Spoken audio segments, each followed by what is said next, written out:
আমি এখন চলে এসেছি শালিমার স্টেশনে। আর আজকে আমি যাচ্ছি শালিমার থেকে চেন্নাই। আর আমার যাত্রার পথে আজকে আমার যাত্রার সাথী হচ্ছে 12841 চেন্নাই করমণ্ডল এক্সপ্রেস। এই হচ্ছে শালিমার স্টেশন। আর এর আশেপাশে বাইরে কোথাও এখানে খাবারের দোকান নেই, তো নিতে গেলে একটু ওই সাইডে গিয়ে খাবারটা আনতে হবে, বা কোনো জল যেটাই আনো না কেন। এই যে আমাদের দাঁড়িয়ে রয়েছে করমণ্ডল এক্সপ্রেস। আর আমার আজকে কোচ নাম্বার রয়েছে S6, যেটা একদম লাস্টের দিকে।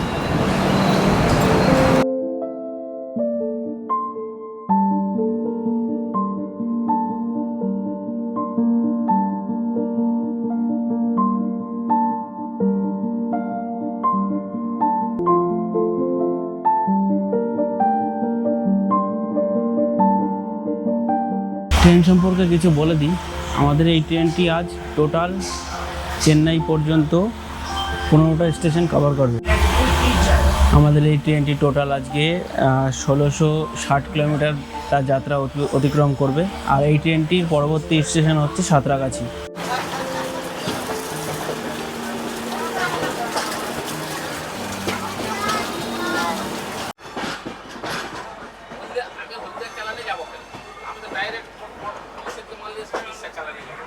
আমাদের এই ট্রেনের 3য় নম্বর হল্ট খড়গপুর, প্ল্যাটফর্ম নম্বর 2। হ্যাঁ, খড়গপুর।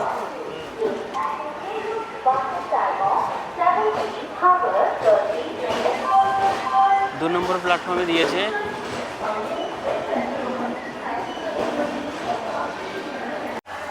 আমাদের এই ট্রেনটা খড়গপুর স্টেশনে ফাইনালি নেমে গেছে।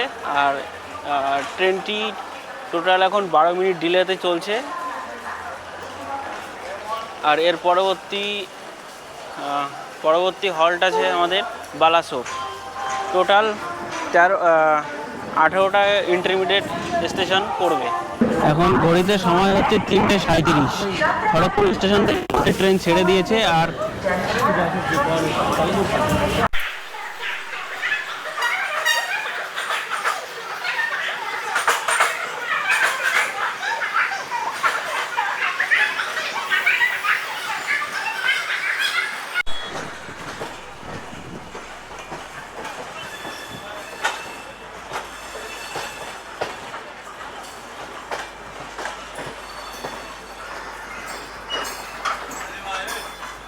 শালিমার থেকে টোটাল আমাদের 1270 কিলোমিটার পথ অতিক্রম করা কমপ্লিট। আমাদের পরবর্তী হল্ট হচ্ছে বিজয়ওয়াড়া জাংশন। এখনো পর্যন্ত যত স্টেশনই আমরা ক্রস করেছি, এখন সব থেকে বেশি ইন্টারমিডিয়েট স্টেশন পড়বে বিজয়ওয়াড়া জাংশন থেকে চেন্নাইয়ের পথে। বিজয়ওয়াড়া স্টেশন নির্ধারিত সময় থেকে প্রায় আধা ঘন্টা আগে পৌঁছে গেছে এই স্টেশনে। আমাদের এই ট্রেনটি লাস্ট হল্ট হচ্ছে বিজয়ওয়াড়া। এরপরে এই ট্রেনটি আর কোথাও দাঁড়াবে না, আর একদম লাস্টে গিয়ে চেন্নাই সেন্ট্রালে গিয়ে থামবে।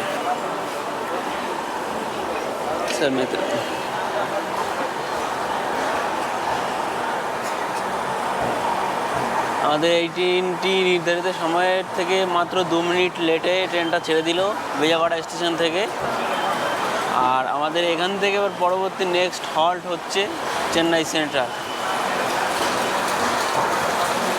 আর এখান থেকেই আস্তে আস্তে ঝিরিঝিরি বৃষ্টি পড়া শুরু হয়ে গেছে।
Finally Chennai central railway station.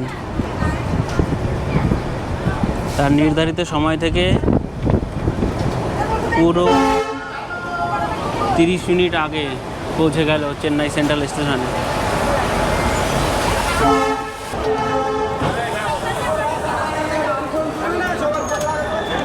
General লাইনের ভিড়।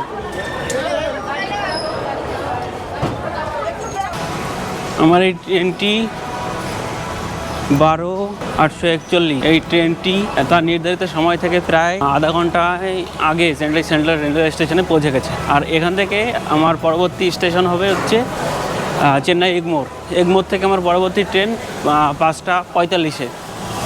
এখান থেকে আমি রামেশ্বরমের ট্রেনটা ধরে রামেশ্বরমের দিকে যাব। তো এখন আর হাতে কিছুক্ষণ সময় আছে, এই জন্য যত তাড়াতাড়ি চেন্নাই এগমোর স্টেশনের দিকে যাওয়ার চেষ্টা করছি।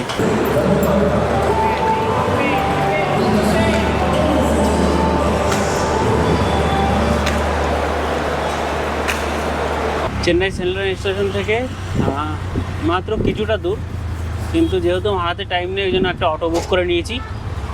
এই অটোতে করেই আমি চেন্নাই এগমোর স্টেশনে যাচ্ছি। 120 টাকা রিজার্ভ করে নিল। আমার হাতে খুবই অল্প সময়, বেশি সময় নেই, এই জন্য তাড়াহুড়ো করে তার বেরিয়ে গেলাম। কারণ না হলে ওই ট্রেনটা যদি না পাই তাহলে আমাকে বাস ধরে পুরো রামেশ্বরম যেতে হবে। সেই জন্য লেট, যদিও 100 টাকা বেশি যাক, কিন্তু আমি ওটা ধরেই আমি চলে যাচ্ছি এগমোর স্টেশন। ওখান থেকেই আমার ট্রেন রয়েছে, যেহেতু আগের থেকে টিকিট করা ছিল, ওই জন্য ওখান থেকে বেরিয়ে যাচ্ছি।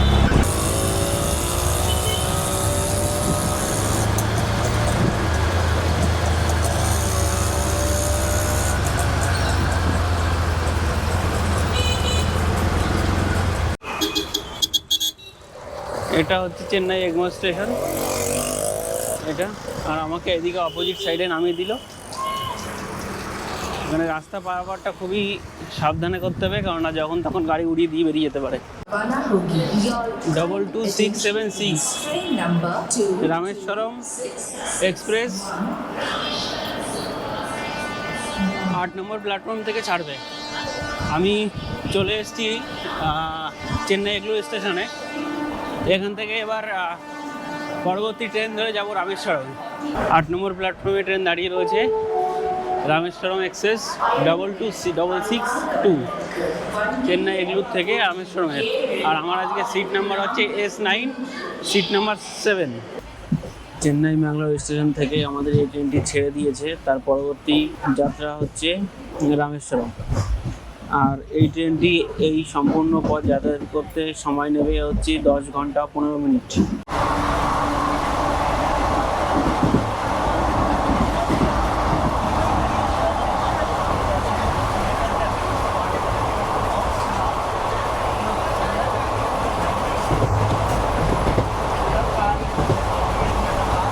আমাদের এই ট্রেনটির প্রথম হল্ট হচ্ছে তাম্বারাম।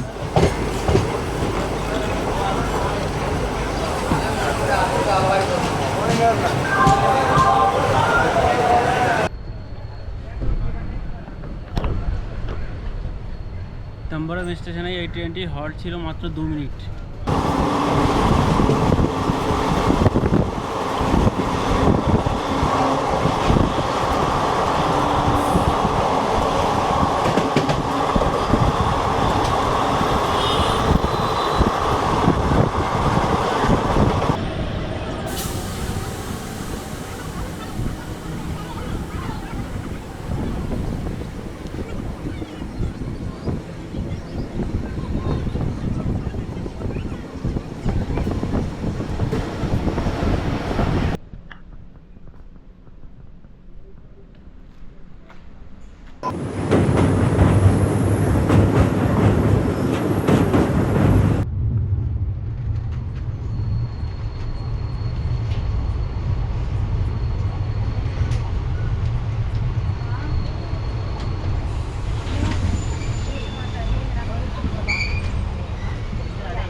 গুড মর্নিং সবাইকে। আজকে সকাল ভোর 4টের সময় ট্রেন থেকে নেমে আর কিছু শ্যুট করতে পারেনি।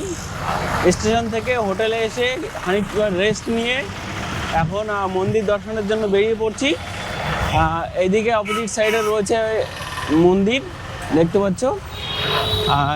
এখন ভেতরে গিয়ে মন্দির দর্শন করব। কিছু কথা বলে দিই, এই মন্দিরের 3টে গেট আছে। এখনো পর্যন্ত জানি না যে কোন গেট দিয়ে ঢুকতে হবে। আমি এখন আছি হচ্ছে ওয়েস্ট গেট। এটা ওয়েস্ট গেট। ওয়েস্ট গেট দিয়ে ভিতরে ঢোকা শুরু করে দিলাম।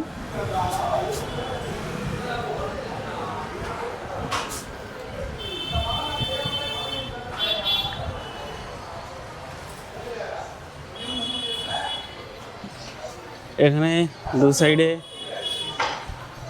মূর্তির অনেক দোকান রয়েছে। ভিতরে মূর্তি এই দোকানগুলো করে অ্যাকচুয়ালি এর শোটাই পুরো নষ্ট করে দিয়েছে।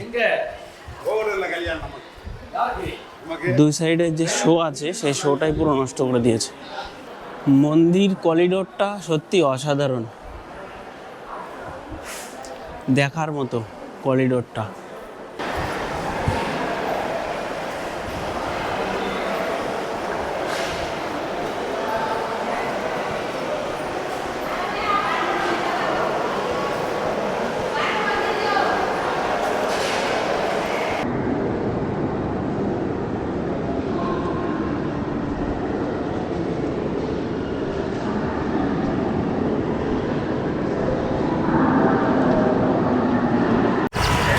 এখন ঘড়িতে সময় হচ্ছে 11টা। আমি মন্দির দর্শন করে আসলাম। এখানকার মন্দিরের একটা সিস্টেম আছে যেটা টিকিট কেটে দেখতে হয়। এটা 3 রকম দর্শন আছে, একটা ফ্রিতে, আর একটা 100 টাকার, 200 টাকার। আমার মনে হয় 200 টাকার টিকিটটা নেওয়া একদম মানে ওয়েস্ট অফ মানি। 100 টাকাটা নিলে তাও হয়ে যায়, যদি ভিড় না থাকে তাহলে ফ্রিতে দর্শন করে আসতে পারো। আর যদি খুব একটা ভিড় থাকে তাহলে 100 টাকারটা নেওয়া যায়, না হলে পয়সা দিয়ে দর্শন করাটা পুরো বেকার। আর এটা হচ্ছে মন্দিরের মেন গেট। আর এর অপোজিট সাইড আমি এখন যেদিকে যাচ্ছি এটা হচ্ছে ঘাট। এখান থেকেই হচ্ছে স্নান করে সবাই মন্দিরের দিকে রওনা দেয়। এটা হচ্ছে সেই মেইন অগ্নিতীর্থম ঘাট, যেখান থেকে স্নান করে লোক মেইন মন্দিরে প্রবেশ করে। এখন ঘাটে অবশ্য ভিড় প্রচণ্ড কম, কারণ ভিড় অ্যাকচুয়ালি হয় সকালবেলায়। সকালবেলা ছাড়া এখানে ভিড় খুবই কম হয়।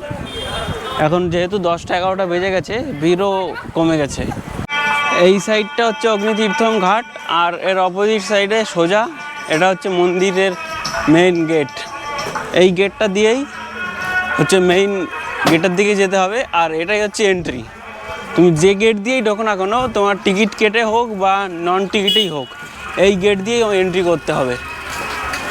বর্তমানে মন্দিরের বেশিরভাগই 17 শতকে নির্মিত হলেও মূল মন্দির প্রতিষ্ঠিত করেছিলেন পান্ডিয়া রাজারা 11 থেকে 12 শতকের মাঝামাঝি সময়ে।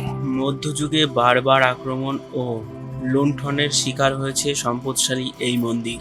সবচেয়ে বেশি আক্রমণ ঘটেছিল 1311 সালে, যখন আলাউদ্দিন খিলজির সেনাপতি মালিক কাফু এই মন্দির লুট করেন। এই মন্দিরের চারদিকে 4টি প্রবেশদ্বারের মধ্যে পশ্চিম দ্বারের প্রবেশদ্বারের সামনে পেয়ে যাবেন 1,500 থেকে 3,000-এর মধ্যে কিছু সাধারণ নিম্নমানের হোটেল, এসিও পেয়ে যাবেন।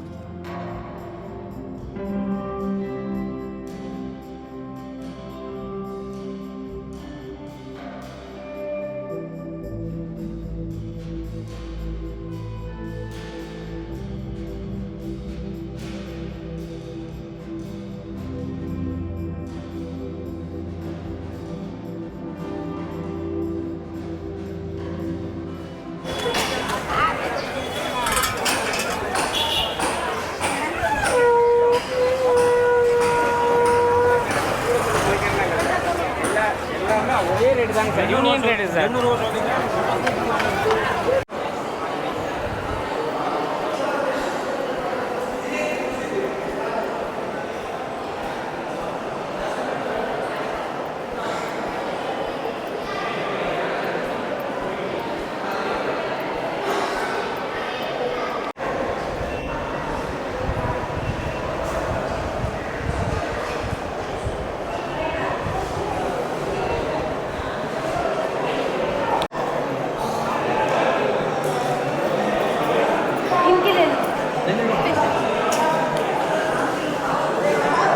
মন্দির দর্শন কমপ্লিট। এখন মন্দির থেকে বেরিয়ে সোজা যাচ্ছি এখন ধনুষকোটিতে, প্লাস টোটাল 12টা পয়েন্ট ঘুরতে। তো আমি একটা অটোর সঙ্গে কথা বলেছিলাম, তো উনি আমাকে বলেছিল টোটাল 12টা পয়েন্ট ঘোরাতে 1000 টাকা নেবে। কিন্তু এখানে একজন অটোওয়ালা চলতি অবস্থায় পেয়ে গেলাম যে আরও 3 জন রয়েছে অটোতে, প্লাস আমি ওদের সঙ্গে ঘুরতে যাচ্ছি। ওর জন্য আমার অনেক কমে হয়ে গেল। বলেছে আমাকে টোটাল 12টা পয়েন্ট মিলে 400 টাকা নেবে প্রতিটা পয়েন্ট। যেরকম ধনুষকোটি আছে, দেবীশান মন্দির, রাম মন্দির, আরও অনেক জায়গায় ঘুরিয়ে দেখাবে। তো ওর জন্য এখান থেকে বেরিয়ে পড়লাম। कितना टाइम लगेगा भाई इधर से धनुषकोटी? यहाँ से हाँ, आधा घंटा लगेगा। এখান থেকে আধা ঘন্টা লাগবে যেতে ধনুষকোটিতে।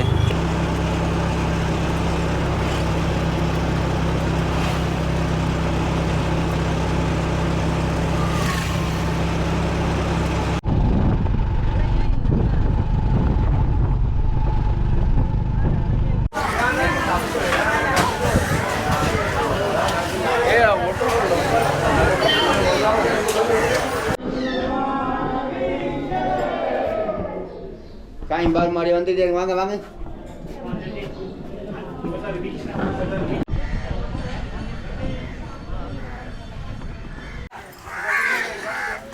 এটা হচ্ছে 1964 যে সুনামি হয়েছিল, সেই সুনামির পরে যে ধ্বংসাবশেষটা রয়েছে, সেই ধ্বংসাবশেষটা এখানে রয়েছে। তো দেখে এটা হচ্ছে রেলওয়ে স্টেশন। এটা পুরো রেলওয়ে স্টেশন ছিল। এই রেলওয়ের যে প্ল্যাটফর্মটা সেটা এখানে পুরো এখনও বোঝা যাচ্ছে।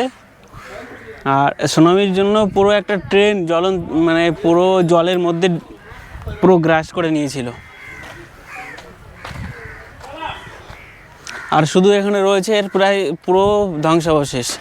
দেখেই মনে হচ্ছে যে মানে কতটা পুরনো আর কতটা শক্তিশালী ঝড় হয়েছিল, যে যার ফলে এত পাথরের যে প্ল্যাটফর্মটা পুরো জলের মধ্যে ভাসিয়ে নিয়ে গেছিল।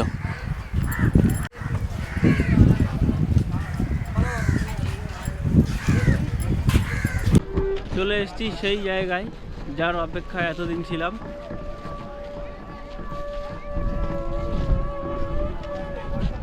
ধনুষকোটি, যেটা একদম শেষ সীমান্ত বলা যেতে পারে ইন্ডিয়ান। আর এর ওপারেই হচ্ছে শ্রীলঙ্কা। এখান থেকে শ্রীলঙ্কার দূরত্ব মাত্র 22 কিলোমিটার।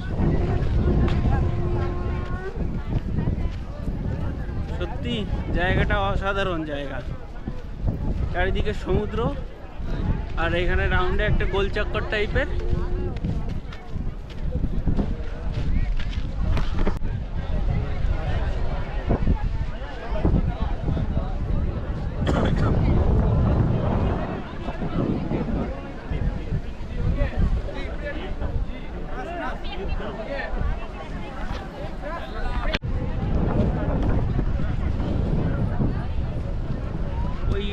ওই সাইডে একটা টাপু আছে, আর এইদিকে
এই মন্দিরটা রাম লক্ষ্মণ আর সীতা মন্দির, যেটা ভিতরে দেখলেন কি রাখা রয়েছে, এটা হচ্ছে রাম লক্ষ্মণ আর সীতাজি।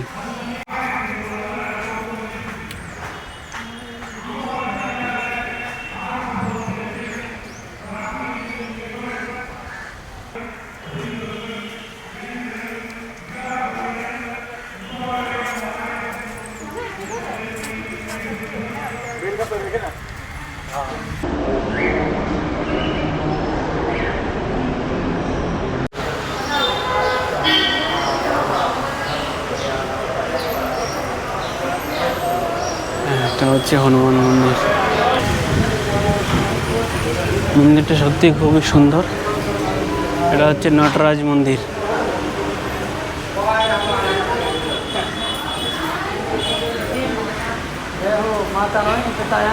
नटराज की मूर्ति।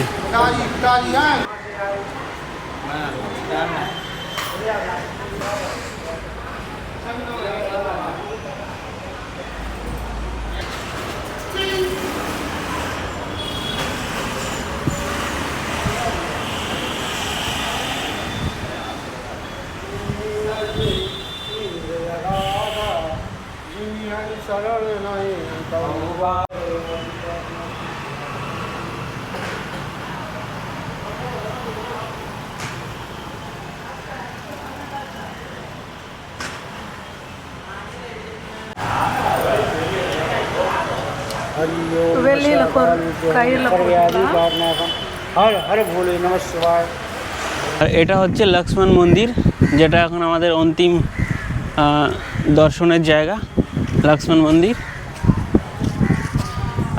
এর এদিকেও আছে একটা কুণ্ড, লক্ষ্মণ কুণ্ড।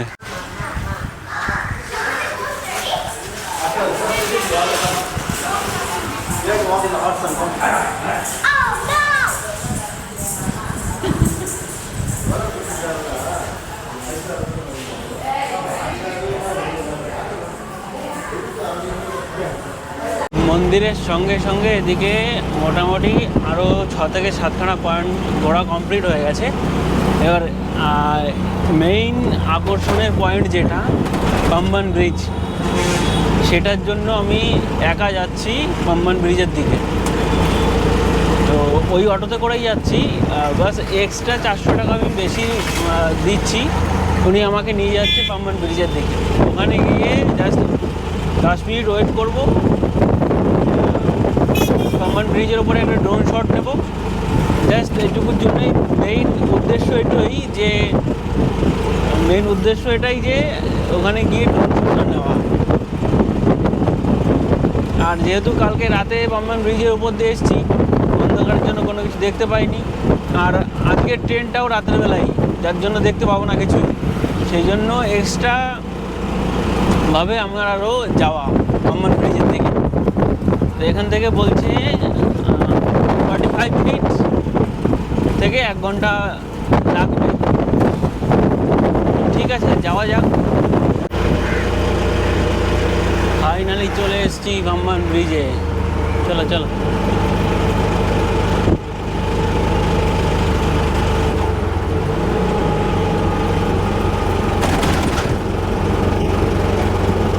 ट्रेन जा रहा था एक। चलो चलो जल्दी आओ।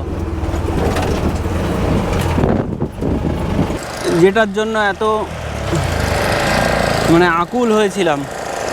আর এই ব্রিজটাই হচ্ছে ভার্টিক্যাল ব্রিজ। যখন বড় কোনো জাহাজ আসে তাহলে তখন এই ব্রিজটা উপরে উঠে যায়। আর এটা হচ্ছে ওর কনসোল রুম।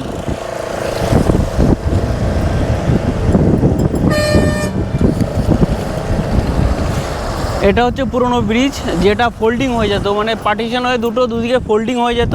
আর ওটা হচ্ছে তার পরবর্তী নতুন ব্রিজটা, যেটাতে ট্রেন চলাচল শুরু হয়ে গেছে। সত্যি অসাধারণ। এখানে না আসলে সত্যিই বুঝতে পারতাম না যে এটা অ্যাকচুয়ালি কতটা মানে সত্যি অসাধারণ অসাধারণ জায়গা। আর এই ব্রিজে যদি রামেশ্বরম এসে যদি কেউ ওই ব্রিজটায় না আসো তাহলে সত্যি বড় ভুল করবে। আশা করি সবাই দেখতে পাচ্ছ যে কতটা ভিউ, কতটা সুন্দর আর কতটা মনমোহক জায়গা। আর ঠান্ডা হাওয়া, একটু মানে রোদের তাপটা একটু লাগবে ঠিকই, কিন্তু এইসব দৃশ্য দেখলে রোদ সত্যি তুমি ভুলে যাবে একদম। জলটা পুরো কতটা ক্লিয়ার, নিট অ্যান্ড ক্লিন দেখলেই বোঝা যাচ্ছে। সত্যি অসাধারণ জায়গা, অসাধারণ জায়গা।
ঘোরালো।